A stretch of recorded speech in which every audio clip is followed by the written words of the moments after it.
IFC, de la spécialité électronique et d'automatique. Donc une fois de plus, là on voit les projets qui sont réalisés par nos étudiants du département, des réalisations, des idées remarquables et des projets qu'on pourrait penser à les réaliser, à les concrétiser avec une start-up et des labels. Donc les étudiants ont fait un très très bon travail. C'est le fruit de toute une formation de licence, le fruit de tout un parcours. Et dans l'autre salle, donc, on a aussi les présentations d'automatique. Ici, c'est électronique. Donc, comme chaque année, donc, on répète la même. Donc, c'est une coutume. Je dirais, les présentations-là, c'est un moyen d'encourager nos étudiants, donc d'échanger un peu les idées et d'aller vers de meilleures idées. Et comme je l'ai dit tout à l'heure, d'aller vers la création de start-up, la création de petites entreprises. Et donc demain, ils vont proposer du travail, de le demander. Voilà, donc je vous remercie pour la venue. Je remercie tous mes étudiants pour leurs efforts pendant toute l'année. Et le fruit, là, on le voit. Donc, bon courage à eux pour la suite. Et félicitations.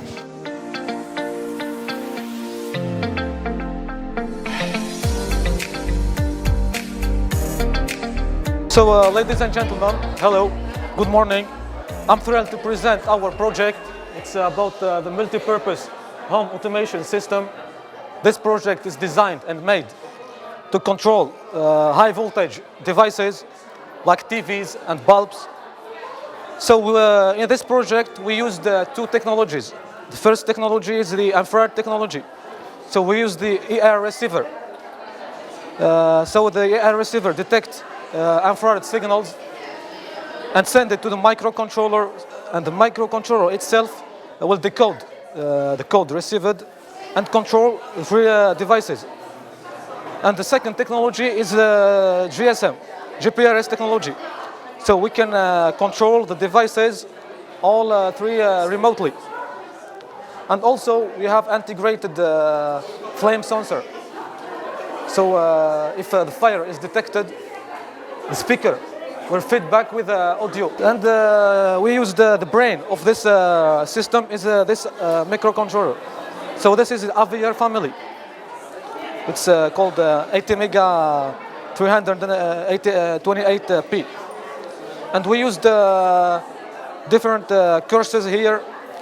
We have digital signal processing in this speaker. And we used the quartz oscillator to keep the microcontroller working. And we used also diodes, transistor in emitter common configuration.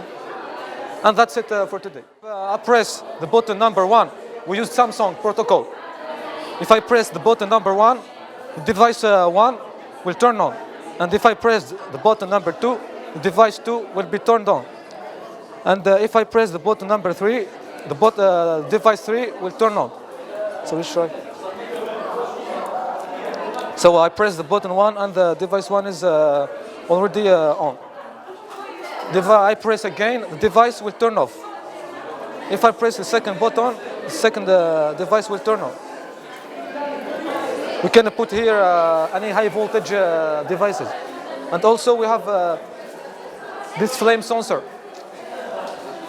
So if we lighten this up, the speaker will send us feedback that says warning, warning, fire detected.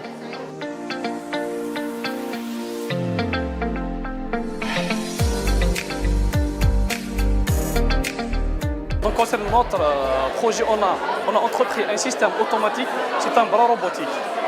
On le manipule à l'aide d'un go par distance. donc les questions qu'on peut trouver, c'est pourquoi on a choisi ce système et quelle est la problématique et quel est l'objectif de ce bras. Par exemple, dans les hôpitaux ou les usines, il faut avoir une grande précision. Les méthodes traditionnelles, par exemple la manipulation avec des claviers, c'est une méthode moins précise. Alors on vous conseille d'utiliser ce genre de manipulation. Donc je vais présenter les différentes composantes qu'on a utilisées dans notre projet. D'abord, on a utilisé des différents capteurs. Par exemple, on a utilisé un capteur de flexion, c'est celui-là. C'est un convertisseur analogique numérique. Aussi, c'est un capteur résistif. Il vise à mesurer le déformement et la courbure des objets. Deuxièmement, on a utilisé des capteurs qu'on s'appelle MPU 6050. Il est là. Voilà, donc ce capteur-là combine deux capteurs en même temps, un gyroscope, en même temps un accéléromètre. Un gyroscope vise à calculer la rotation linéaire. Ce gyroscope combine deux capteurs en même temps. Un accéléromètre qui vise à mesurer l'accélération linéaire et un gyroscope qui vise à mesurer la rotation linéaire. On a utilisé aussi un capteur qui est connu, qui s'appelle un potentiomètre. Un potentiomètre, c'est quoi? Un potentiomètre, c'est un dispositif électrique qui varie ou bien qui vise à varier une résistance dans un circuit. Donc avec la variation de cette résistance, on peut contrôler notre servomoteur. Voilà. On a aussi utilisé d'autres composantes comme des boutons poussoirs. Ce sont des composantes mécaniques très connues. Aussi, on a utilisé des servomoteurs. On a utilisé des servomoteurs puissants et normaux. Des servomoteurs... voilà. On a utilisé des modules NRF. Elles sont là. Donc un module NRF, c'est un module de connexion sans fil qui envoie et reçoit des données dans la base fréquence. Donc c'est 24,2 GHz. On a utilisé aussi deux Arduino. Donc ce bras robotique est à 5 degrés de liberté. La rotation de la base est commandée par le potentiomètre.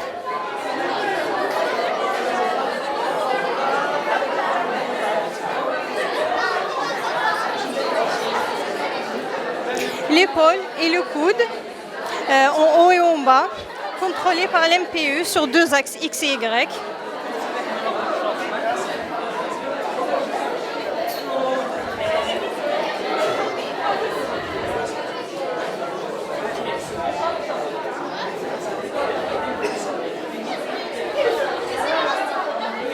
Voilà. Un servomoteur branché à un capteur de flexion pour rotationner le poignet. Il contrôle la rotation du poignet. Et enfin, un autre servo contrôlé par deux boutons pour l'ouverture et la fermeture de la pince. Ce projet-là est notre projet final. Donc c'est un bras robotique à distance. On a travaillé 6 mois pour le réaliser et on veut remercier de votre intérêt